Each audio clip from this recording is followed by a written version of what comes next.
Hello viewers, this is Dr. Jeeva Kamalraj. Welcome to our channel. இன்னொரு topic என்ன அப்படின்னு பார்த்தீங்கன்னா நிறைய பேரண்டோட ரெக்வஸ்ட் வந்து லெட்டர் ரிவர்சல் பற்றி பேசுங்க அப்படின்னு சொல்லியிருந்தாங்க. ஸோ அதோட டாபிக் தான் நம்ம இன்றைக்கி பார்க்க போகிறோம். லெட்டர் ரிவர்சலில் நிறைய லெட்டர்ஸில் வந்து ரிவர்சல் வந்து இருக்கும். நாம் இன்றைக்கி பேச போகிற டாபிக் வந்து இந்த 4 லெட்டர்ஸை பற்றி தான் பேச போகிறோம். BPQD. மோஸ்ட்லி இந்த லெட்டர் வந்து நிறைய குழந்தைங்க வந்து ரிவர்சலாக எழுதுவாங்க. இப்போ லெட்டர் ரிவர்சல் வந்து நம்ம சொல்லி கொடுக்கறதுக்கு முன்னாடி குழந்தைங்களுக்கு லெட்டர் ரிவர்சல் வர்றது நார்மலாக அப்நார்மலாக பார்த்தீங்கன்னா ஒரு டிப்பிக்கல் சில்ட்ரனுக்கு லெட்டர் ரிவர்சல் வர்றது வந்து நார்மல் தான். எப்போ வந்து நம்ம அது ஒரு டிஃபிகல்ட்டியாக இல்லை அது வந்து ஒரு நம்ம எப்போ கவனிக்கணும் அப்படின்னு பார்த்தீங்கன்னா 7-8 இயர்ஸ்க்கு அப்புறம் கூட ஒரு குழந்தை வந்து இந்த மாதிரி எழுதும் போது லெட்டர் ரிவர்சலாக எழுதுகிறாங்க. அப்போ அவங்களுக்கு பியும் வந்து டிஃப்ரென்சியேஷன் தெரியல, பி எழுதுகிற இடத்துல பி எழுதிடுறாங்க அப்படின்னா 7 வயசு தாண்டி அவங்க அந்த மாதிரியே வந்து இன்னும் எழுதிக்கிட்டு இருக்காங்கன்னா அப்போ நீங்கள் கட்டாயம் வந்து நீங்கள் வந்து கன்சல்ட் பண்ண வேண்டியதாக இருக்கும். இல்லை அந்த குழந்தைக்கு ஏதாவது வந்து லேர்னிங் டிஃபிகல்ட்டிஸ் இருக்கா அப்படிங்கிறத நீங்கள் அப்போ வந்து ஃபைண்ட் அவுட் பண்ணணும்.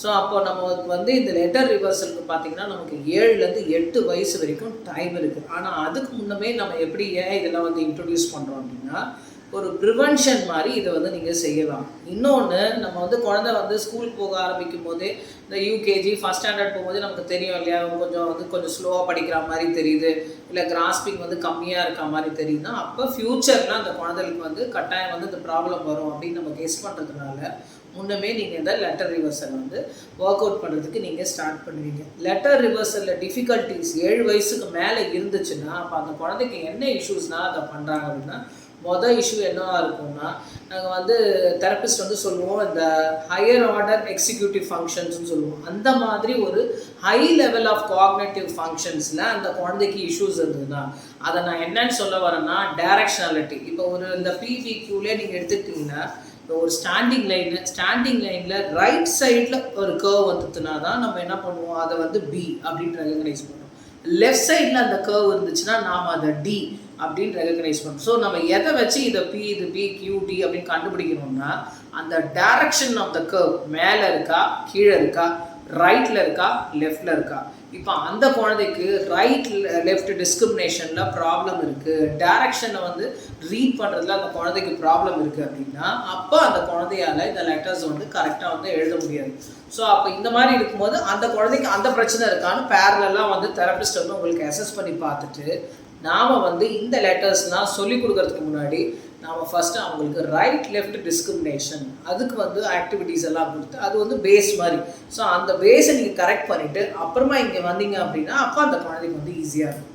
ஸோ இப்போ என்ன மாதிரி மெத்தட்லலாம் வந்து இந்த குழந்தைகளுக்கு வந்து இந்த BPQD டிஸ்கிரிமினேஷன் வந்து சொல்லித்தரலாம் அப்படின்னு நம்ம பார்க்க போகிறோம். இப்போ ஃபஸ்ட்டு பார்த்தீங்கன்னா இந்த மாதிரி நீங்கள் ஏதாவது ஒரு பிளாக் போர்டில் இந்த லெட்டர்ஸ் வந்து நீங்கள் சாக் பீஸ் வச்சு எழுதிட்டு இந்த மாதிரி ஜான்சன் அண்ட் பட்ஸில் இங்கே பக்கத்தில் நான் கொஞ்சம் வாட்டர் வச்சுருக்கேன். ஸோ இந்த வாட்டர் வச்சு இப்போ இந்த லெட்டரை எப்படி எழுதுவாங்களோ அதே மாதிரி இந்த லெட்டர் வந்து அவங்க அழிக்கிறதுக்கு நம்ம ப்ராக்டிஸ் பண்ணுறீங்க. பார்த்தீங்கன்னா down line then curve, that is B. அப்படியே down line up line curve B. So அது மாதிரி அவங்க வந்து அப்படியே இது எப்படி எழுதுகிற மாதிரி அவங்க வந்து இதை அழிக்கிறதுக்கு நீங்கள் வந்து ப்ராக்டிஸ் பண்ணுற மாதிரி இந்த மெத்தடில் நீங்கள் வந்து ட்ரை பண்ணலாம் ஒரு மெத்தட். இன்னொரு மெத்தட் என்ன அப்படின்னு பார்த்தீங்கன்னா இப்போ நிறைய வந்து கிளேஸ் இருக்கும் இல்லையா, இப்போ கிளேவை என்ன பண்ணுங்கள் இந்த மாதிரி ஸ்டாண்டிங் லைனாக அந்த கிளே வந்து வச்சுருங்க. ஸ்டாண்டிங் லைனாக கிளே வந்து இந்த ஸ்டாண்டிங் லைன் வந்து ஒரே கலரில் வர மாதிரி நீங்கள் வச்சுருங்க. இதோட அந்த கர்வ்ஸ் நம்ம போட போகிறோம் இல்லையா, அதுக்காக நான் இங்கே நிறைய டிஃப்ரெண்ட் கலர்ஸ் வச்சுருக்கேன். ஸோ இப்போ நம்ம அப்படின்னு சொன்னோடனே அந்த குழந்தை வந்து இப்போ ஒரு கலர் எடுத்து இப்படி வைக்கலாம். ஸோ திஸ் இஸ் B அப்படின்னு. அடுத்தது Pக்கு வேற ஒரு கலர் கொடுங்க. This is P அப்படின்ற மாதிரி. Next Q, then another color for D.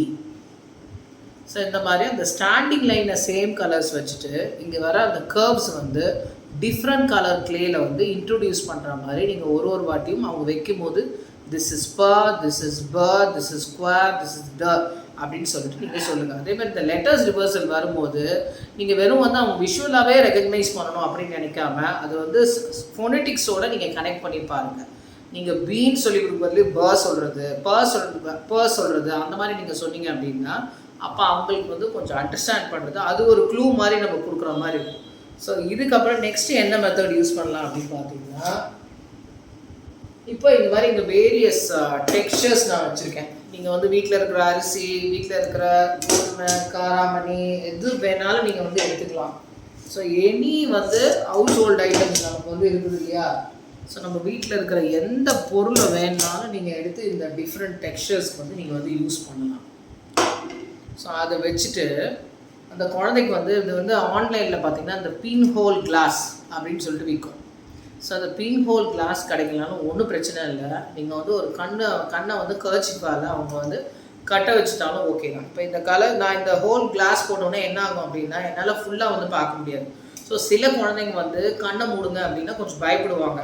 அவங்களுக்காக நாங்கள் என்ன பண்ணுவோம்னா இந்த மாதிரி வந்து பின் ஹோல் கிளாஸை யூஸ் பண்ணுவோம். ஸோ இதை வச்சுட்டு இப்போ அந்த குழந்தை வந்து கண்ணை மூடிட்டு இப்போ நம்ம சொல்கிற எழுதுங்க அப்படின்னா அப்போ அவங்க வந்து அது டிஃப்ரெண்ட் டெக்ஸ்சர்ஸில் எழுதும் போது அவங்க வந்து அதை ஃபீல் பண்ணிக்கிட்டே எழுதணும். ஸோ பாருங்கள். ஸோ இப்படி எழுதும் போது என்ன ஆகும்னா அவங்க வந்து அது உள்வாங்கிக்குவாங்க. அவங்க என்ன லெட்டர்ஸ் எழுதுகிறாங்க அப்படிங்கிறத அவங்க உள்வாங்குற மாதிரி இருக்கும். ஸோ அதனால் இந்த மெத்தடை நீங்கள் வந்து ட்ரை பண்ணலாம். நிறைய வந்து ஸ்டாண்டிங் லைன் போட்டுடுங்க. ஸ்டாண்டிங் லைன் போட்டுட்டு அந்த குழந்தைக்கு வந்து இப்போ வந்து நான் வந்து குவா அப்படின்னா உடனே கியூ அப்படின்னா எங்கடா போடுவேன் கண்ணா அப்படின்ற மாதிரி ரைட் கர்வா லெஃப்ட் கர்வா அப் கர்வா டவுன் கர்வா. திருப்பி வந்து நீங்கள் ப அப்படின்னா அந்த குழந்தை இப்படி எழுதும். ப அப்படி நீங்கள் சவுண்டு சொல்ல குவா ட ப ப அந்த மாதிரி நீங்கள் சொல்ல அவங்க என்ன பண்ணணும்னா இந்த கர்வை வந்து எங்கே போடுறாங்க அப்படிங்கிறத அவங்க வந்து ஒரு வாட்டியும் கான்சன்ட்ரேட் பண்ணுவாங்க. இப்போ நான் மேலே போடுறேன், இப்போ நான் கீழே போடுறேன், இப்போ நான் ரைட்டில் மேலே போடுறேன், இப்போ லெஃப்டில் கீழே போடுறேன் அப்படிங்கிறத நீங்கள் ஒரு வாட்டி சொல்லும் போது அந்த குழந்தை அதை ரியலைஸ் பண்ணி அவங்க வந்து போடும்போது அப்போவும் அவங்க வந்து டைரக்ஷனாலிட்டிக்கு அண்டர்ஸ்டாண்ட் பண்ணுறதுக்கு இது வந்து நம்ம யூஸ் பண்ணலாம். நம்ம இந்த மாதிரி என்ன பண்ணலாம், சாக் பீஸில் வந்து நம்ம வீட்டில் வந்து பெருசாக பி அண்ட் பி போட்டுடுங்க. இப்போ குழந்தை வந்து இது மேலே எப்படி எழுதுவாங்களோ அதே மாதிரி நடக்க சொல்லலாம். நீங்கள் பல நடங்க. பி ஃபார் ப. First standing line, yes. Standing line. Again come up. Now curve, right curve. Super, good job. இப்போ ப போங்க. பக்கு எப்படி பண்ணுவோம் நம்ம? Standing line.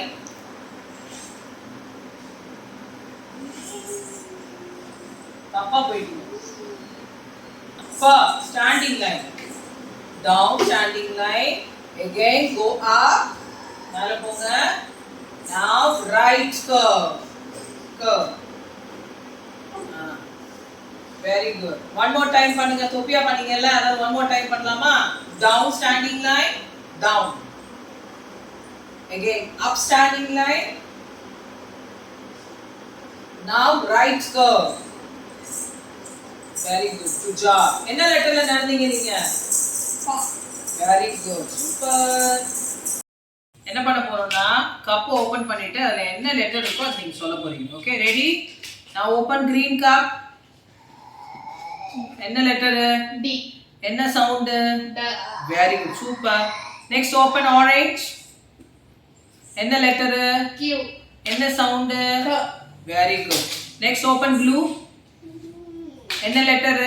P. எப்படி சவுண்ட் சொல்வீங்க? P. Very good. Orange. Qua. Qua. Red. D. D. Green. B. B. Red. P. P. Red. B. B. Orange. B. Blue. Qua. Over.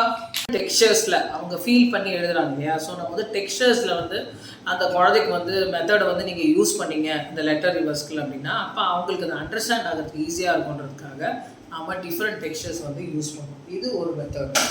Next method என்ன பண்ணலாம்னா இந்த மாதிரி எனி டைஸ், அந்த dies வாங்கிட்டு நானே பார்த்தீங்கன்னா இப்போ ஸ்கெட்ச் பெனில் நான் எழுதியிருக்கேன் BBQD அந்த மாதிரி நீங்கள் எழுதிட்டு இந்த மாதிரி ஆல்ஃபபெட் லெட்டர்ஸ் எல்லாம் வாங்கிக்கோங்க. நம்ம வாங்குவோம் இல்லையா, அந்த லெட்டர்ஸ் வாங்குவோம். சும்மா குழந்தைங்களோட கேம் மாதிரி விளையாடுங்க. அப்படி ரோல் பண்ணிவிட்டு இப்போ என்ன விழுந்துதுடா அப்படின்னும் போது இப்போ அவங்க குழந்தைங்க வந்து விழுந்துதா உடனே எடுத்து மேட்ச் பண்ணுங்க அப்படின்னோடனே கரெக்டாக அவங்க அது மேலே மேட்ச் பண்ணுங்க. திருப்பி கமான் மம்மி டர்ன் போடுங்க பார்க்கலாம். இப்போ என்ன விழுந்தது மம்மி அப்படின்ற மாதிரி ஓகே மம்மிக்கு இப்போ கியூ விழுந்தது அப்படின்னு சொல்லலாம். ஸோ அந்த மாதிரி நீங்கள் இந்த மாதிரி கேம் வாங்கி இந்த லெட்டர்ஸ்லாம் வச்சு இது நீங்கள் பிளாஸ்டிக்கில் வாங்கலைனா கூட குட்டியாக வந்து சார்ட் பேப்பரில் இந்த மாதிரி நிறைய லெட்டர்ஸ், அதாவது டிஃப்ரெண்ட் டெக்ஸ்சர் மெத்தடு, டிஃப்ரெண்ட்டாக வந்து அதை இன்ட்ரடியூஸ் பண்ணுற மெத்தட் இதெல்லாம் பண்ணும்போது அந்த குழந்தை என்ன ஃபீல் ஆகும்னா ஒரு ஆக்டிவாக வந்து பார்ட்டிசிபேட் பண்ணுவாங்க. ஒரு பேசிவாக உட்காந்துட்டு பெண்ணை வச்சு எழுத சொல்ல போகிறாங்க மம்மி அப்படின்னு சொல்கிறது போய் இது வந்து அந்த குழந்தைங்க மம்மி இன்றைக்கி என்ன புதுசாக பண்ண போகிறாங்க, இன்றைக்கி எப்படி நம்ம சொல்லித்தர போகிறாங்க அப்படின்னும் போது ஒரு ஆர்வம் ஆட்டோமேட்டிக்காக வரும். அது வரும்போது அவங்களோட லேர்னிங் வந்து ஃபஸ்ட்டு எந்த லேர்னிங் டிஃபிகல்ட்டி இருக்கிற குழந்தையாக இருந்தாலும் நாம் அவங்களோட பர்சனல் மோட்டிவேஷன் அவங்கள வந்து நம்ம நல்லா ஸ்டிமுலேட் பண்ணுறோம், அவங்கள மோட்டிவேட் பண்ணுறோம் அப்படின்னா இப்போ ஆட்டோமேட்டிக்காக அந்த குழந்தை வந்து பார்த்திங்கன்னா அந்த லேர்னிங் இஷ்யூஸ்லேருந்து வெளியில் வரதுக்கு நிறைய சான்ஸ் இருக்குது. நம்மளோட வீடியோஸ் வந்து உங்களுக்கு பிடிச்சிருந்தா லைக் பண்ணுங்கள், ஷேர் பண்ணுங்கள், சப்ஸ்கிரைப் பண்ணுங்கள். இது வரைக்கும் சப்ஸ்கிரைப் பண்ண எல்லா வியூவர்ஸ்க்கும் வந்து thank you so much. Thank you for வாட்சிங் திஸ் வீடியோ.